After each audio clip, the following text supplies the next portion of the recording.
size olağanüstü güzel bir kurabiye tarifi vereceğim. Çaylı kahveli kurabiye yapacağız. Tuhaf.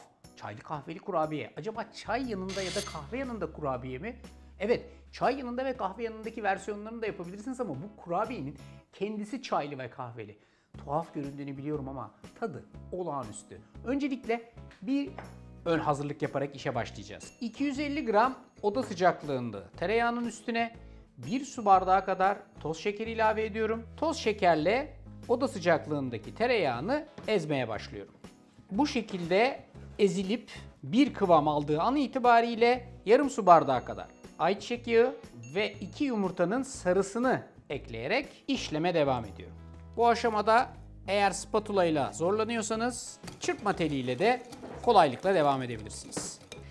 Şu kenarda beklesin, ben unlu karışıma geçeyim. Burada 4,5 su bardağı kadar un var. Direkt olarak tezgahın üstüne döküyorum. Üstüne 1 paket kabartma tozu, 1 paket vanilya, 3 yemek kaşığı granül kahve, 2 yemek kaşığı da halis mulis Rize çayı ekliyoruz.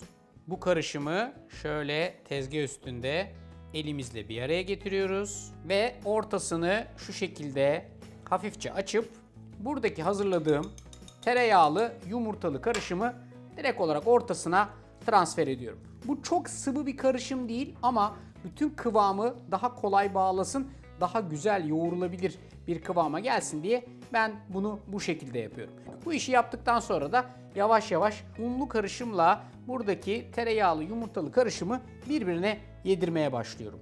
Benim yıllardır kullandığım bu Tivan porselen tezgah bu tip tarifler için gerçekten inanılmaz. Hem soğuk hem geniş bir yüzey, hem yanmıyor, yapışmıyor, hem de acayip kolay temizleniyor. Her zaman ve her şekilde kale mağazalarından gidip görebilirsiniz. Olağanüstü güzel bir yardımcı ve bu tip tariflerde çok elimi kolaylaştırıyor. Şimdi buradaki her şeyi güzelce birleştirdim gördüğünüz gibi. Bu dakika itibariyle isterseniz elinizle şekil verebilirsiniz ya da şöyle bir dondurma kaşığının içerisine alırsınız. Üst kısmı şöyle hafifçe açılırsa hiç sorun değil. Çünkü mükemmel bir kıvam aramıyoruz. Çok doğal bir kıvam arıyoruz ve yumurta beyazına batırıp hafifçe file fındığı buluyorsunuz ve şu şekilde fırın tepsisine diziyorsunuz. Şimdi bu arkadaşlar 180 derece önceden ısıtılmış fırında yaklaşık 20-25 dakika kadar pişecekler. O sürenin sonunda fırının kapağını açtığınız zaman ortalığa müthiş bir çay ve kahve kokusu yayılacak. Olağanüstü lezzetli. Bitmiş halin için aşağı yukarı bir 20-25 dakikamız var.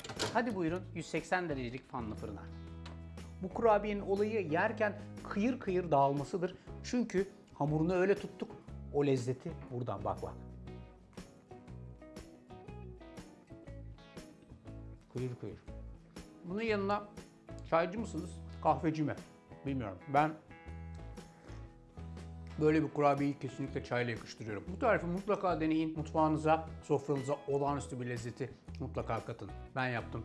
Siz de yapabilirsiniz. Hepinize afiyet olsun.